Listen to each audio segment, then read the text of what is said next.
Susundo kete king barangay Kabalansyan Kimbalen naning Bacolor ing maluwat ng tradisyon ning pamamiyeham bilang salubong king Bayong Banwa.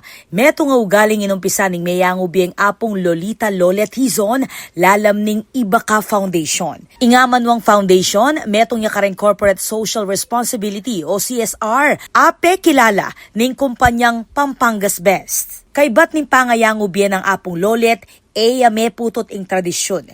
Penny munan deiti, dinakonsehal J.D. Hizon ning Bacolor, dating Mayor Jomar Hizon at ning mabilog a pamilyang Hizon bilang banwahan apamamieham kareng balang bale king barangay. King kabilugan, migit kumulang 1,700 a bale king barangay Kabalansyan ning may katanggap tigaduang ham balang pamilya. Bilang dake saya at pasasalamat kareng residenti karas ning Bayong Banwa. Agpangking pamilya Hizon, ing pamanaglus king amanwang tradisyon na iti pamagkilalaya king likwa ng pamanang Apong Lolet.